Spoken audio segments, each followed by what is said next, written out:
Hi, everyone. I am Hope Uphoff with Life West Communications Club. We are doing a podcast today with Dr. Eric. Welcome.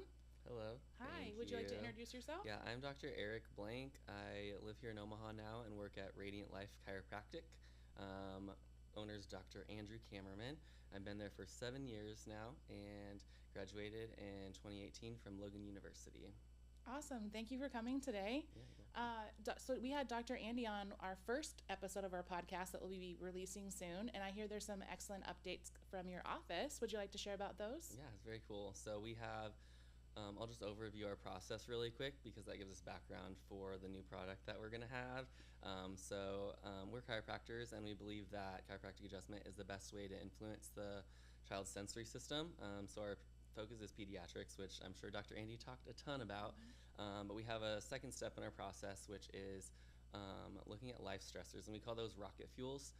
So we have 4 main rocket fuels that kids are really sensitive to, likely in our office, and so we're having trouble calming down their symptoms or their scans. So we use a sensory scan, the EMG scan on Insight CLA, and if we have a trouble clearing that up, then we know that there's also a life stressor or rocket fuel. So we've been doing this more like meeting with our patients to help navigate them when we believe it's the right step.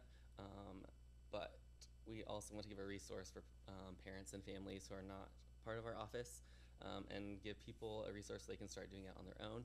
So we have a new eBook that Dr. Andy just wrote that's going to be available on our website, and that's Radiant Life website, and probably will be on Amazon. So that's an available resource for whoever wants it. Very cool. Yeah. So when we get the information, we can make sure we include that in the links and stuff in our video. So let's just jump into it.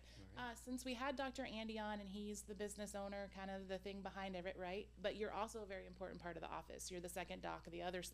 You two are the only docs in the office. Is that correct? Yep, that's Okay. correct. So he's like the visionary businessman. He started the business, and he did everything initially, and now is process of like hiring other people to do the pieces that he's not as good at or doesn't want to do, so he can focus on really the vision, and making, like, seeing what's the next best idea for our office to make it even better than it already is, and finding right people to fill the seats that we have. And so he's doing a lot less adjusting, and I'm doing most of the adjusting right now because he has other roles to fill right now. So yeah, super Cool. important. Definitely. So as you guys are growing that together, how do you ensure that the vision and the message of the office is carried throughout, as you bring in more families, as you bring on different team members, and how do you stay grounded in that as well? Yeah, it's really important to have a vision that is together. So we actually started, well, first of all, finding someone to work with that has a similar vision initially is going to be super important. When I first got there, when I was graduating school, I didn't know what I wanted to do really in school. My focus was just getting through school, and then I got to the end, I'm like, oh man, I don't know what I'm going to do now. School is just been my life, and I was like, I could just be in school forever and that'd be fine, but now I have to be an adult, so I have to figure out how to make money, and I have to work now, and all of these things. And so I always wanted to start my own. I found kind of myself in chiropractic, and had certain ideas like, okay, I think this is probably what I want to do, but then I did not do any of the work building that to be prepared to start my own business. And I realize now that I'm so glad I didn't. I had a lot of personal growth to happen in between when I graduated and now. And so it's been really helpful to have a mentor and have a doctor to work for, and really just the platform of the business and all of that, where I don't have to worry about a lot of those things. Yeah. So to answer your question about finding the right, so I said, like, finding the right person to work with Yeah. is really important, and ours just happened. Do you care if I share the story of how I met him? No, go Okay, for it. so this Yeah. just happened. I mean, all of this just happened sounds like so easy and probably annoying for some people who are really struggling to figure it out. But I had no idea what I wanted to do. I was doing a preceptorship, or was going to be doing one, my last trimester of school, and that was with a doctor out in Maine who used similar techniques to what I wanted to use. And but I really, after that, I decided that I didn't want to live that far away from home because I'm from here in Nebraska. And then I decided to shadow a couple chiropractors in Omaha before my last trimester started. So I'm like, I hadn't really done much shadowing before then. which I would tell you to shadow much more than I did. But again, I was focused on school and not really much post-school stuff. And I had just had a couple of chiropractic offices in Omaha from friends that were looking for offices. And so I'm like, okay, this website looks like it's probably a good chiropractor would be a good fit for you as a, a pregnant mom wanting to have a baby and care for yourself and your daughter. At the time, he was family focused, not just pediatrics. He switched to that right before I got there, but that's another story. And then, so I shadowed those two offices. Dr. Andy offered me a job that day, and he's like, you do similar techniques to what I already use. I don't know if you like kids or not, but he's like, I didn't know either. He asked me before I shadowed that day. He's like, can you write a page essay on why chiropractic is important for kids? And then I'm like, okay, I just talked about all these things. And he's like, which obviously just chiropractic philosophy, we know it's super important. If, you're subluxated, your body's not gonna be functioning well, and you can't be healthy, you can't be happy. He asked me if I liked kids. I'm like, I don't know. I don't really have any kids in my family, so I'm not really sure. He's like, do you like adjusting them? I'm like, I don't know. I've adjusted maybe one in clinic, And so he's like, do you think you would like it? Do you want to give it a try? I'm like, yeah, I know it's super important, so why not? They're just humans like everyone else, so and I love it. They keep life interesting. They always say fun things, They say kids say the darndest things. They really do. So keeps it fun. And as long as you have techniques that are kind of adaptable for kids, because they can move a lot, then it's super easy and fun. Awesome. I really like that story, how it came in with such ease and flow. There's the universe or God, whoever you believe in, always has a plan, and letting it unfold is pretty cool. Yeah. And I didn't fully answer your initial question, which was making sure we're on track. Obviously, having staff meetings is super important. Yeah. We'll start here. So I initially, like I said, I wanted to have my own office, and then towards the last semester of school or trimester, I was like, all these cool ideas, like if I had my own office, this is what I would do, and it would be so fun, it'd be perfect. And then even that carried into so ultimately I wasn't sure what I wanted to do. It took a while, but eventually I did take the job at Radiant Life. And I decided, so that first year, I was still thinking about the practice that I wanted and being like, okay, this is his business, but I think we should change all of these things and not really working together on him. You've met him, and we're very different personalities. At the time, I did not know how to relate to him at all, and he didn't really understand how to relate to me. He is very expressive, and I'm very introspective, and it just didn't mesh very well initially. And we've both done a lot of healing and understanding work since then, and now we're great friends and super easy. We've been just flowing together the last 2 years, but before that it was difficult. But once we were at part of Epic Practice at the time. That's a management company for chiropractors and coaching company, and at the one of the conventions that we went to, there's what's one change that you need to make or something like that in your mindset, because they focus on a lot of mindset subluxation stuff in their things to help get you, clear your mind so that you can actually do it, how you need to do it. And it was I've really been focusing on what I think my ideal practice is and not actually investing in the practice that I'm working in. So that was a mindset change that I had, that I had to shift. And once that happened, that got the ball rolling. It took a while before we were both just naturally on the same page, but that kind of started it for me. And then since then, really just having some sort of coaching group or at least a structure for where you're meeting all the time. And with a group that we're with now, we actually created the vision together. So when you start with this company, you have a 2-day vision and planning day. So you come up with your core focus, your vision statement, and all of this, and you all have to agree on it. So that's, first of all, everyone actually agreeing on it and making sure that that's actually true. And then coming back to that with every decision that you make. So hopefully that answers your question. Well, and that rings true for me. So as being a non-traditional student who's been in leadership roles before, it was all about coming back to the mission and the philosophy. So So what you said, I think, rang true for me as far as like having the buy-in, having the mindset right, things of that nature. So coming from like working on different teams with multiple personalities, different walks of life, how do we all come together for the same mission and vision? I think that's super important, and that's huge for communication, right? Yeah, And sure. so when everyone kind of has their own tilt or perspective on things, always coming back to what you guys agreed on is, I think, super powerful. Mm-hmm. So as you guys are building your team, you've got CAs, you've got people who do social media, things like that. How do you keep it congruent with those additional team members? It's hard enough like in a marriage or in a pair to do that. So how do you keep expanding that?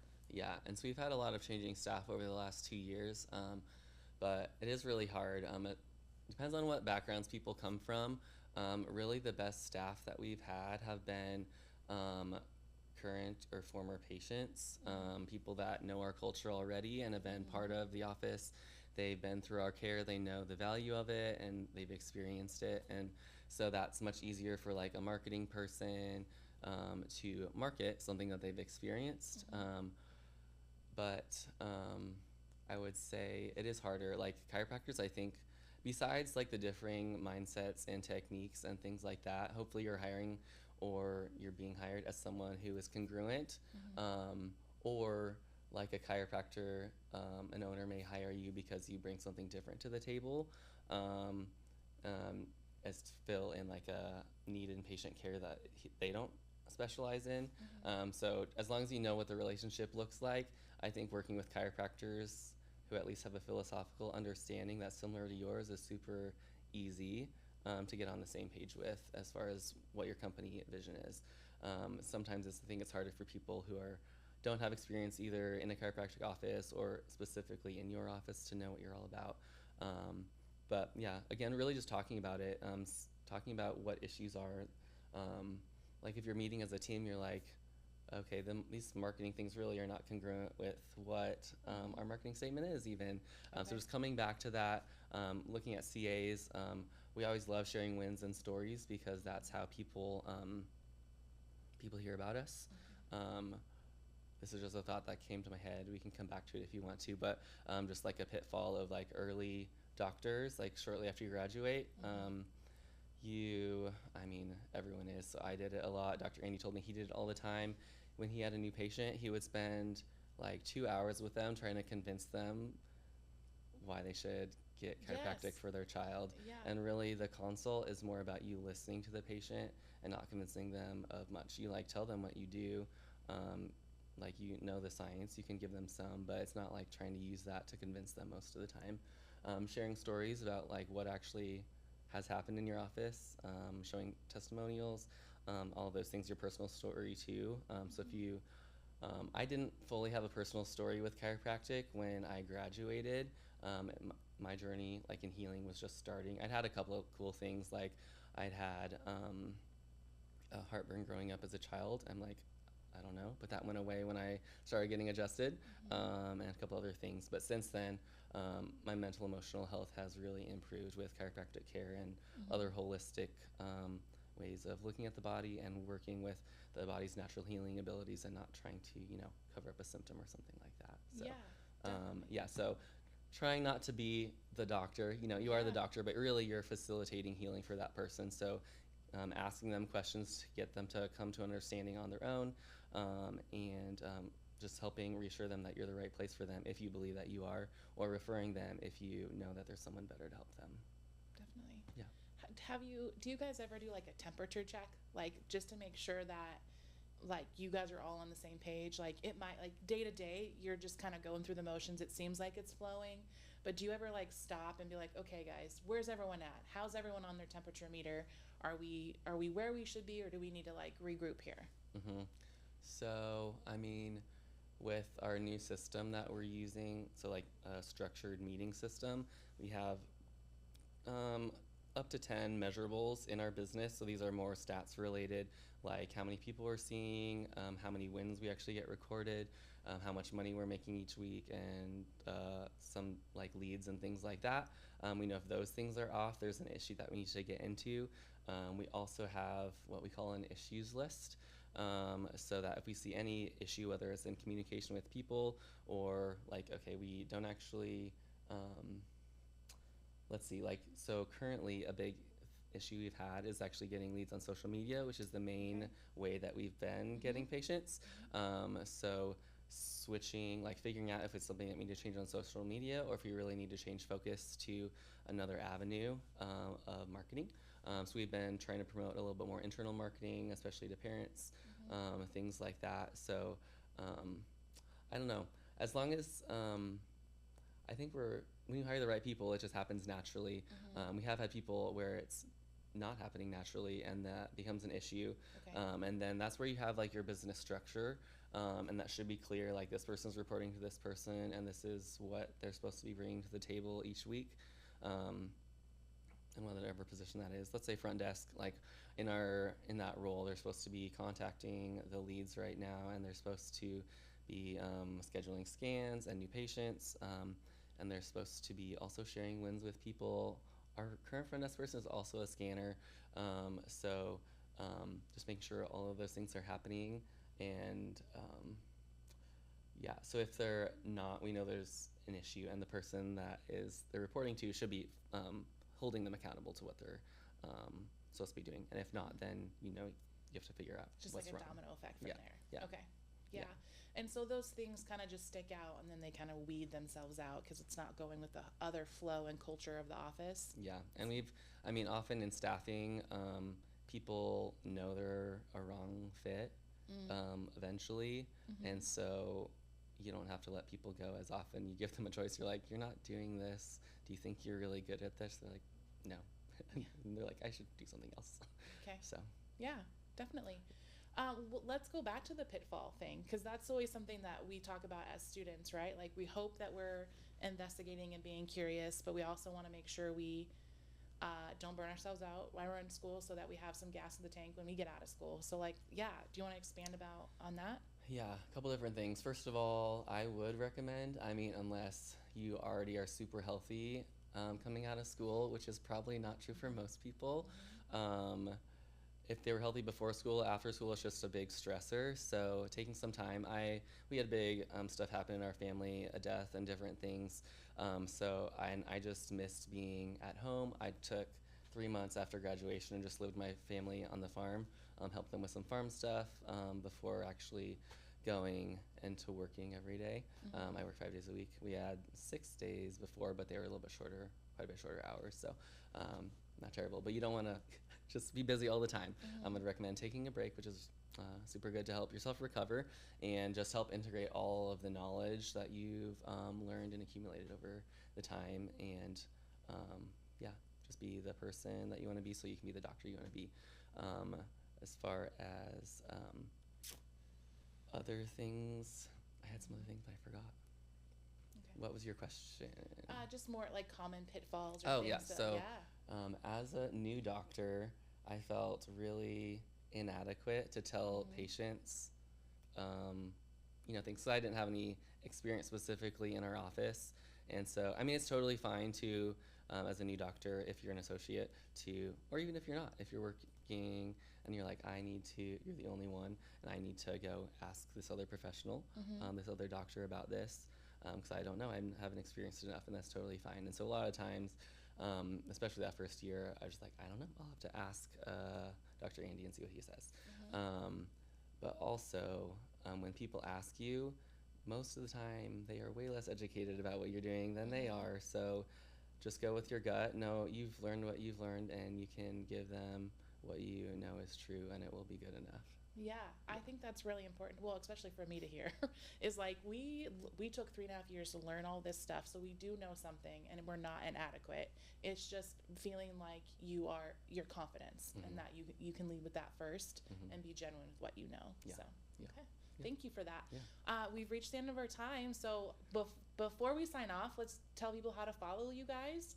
On Instagram and Facebook, and then you personally. Go for it. So Radiant Life, we have both Instagram and Facebook. We may have other social media accounts, but you can find us if you search our name. And then I'm also on Instagram and Facebook. Feel free to reach out. I love helping students and other doctors, just connecting with them and find their purpose, and love what they do every day. So on Facebook, I'm Eric Blank DC, and on Instagram, I'm eric.dc.33. Awesome. Thank you so much. You're welcome. Thank you.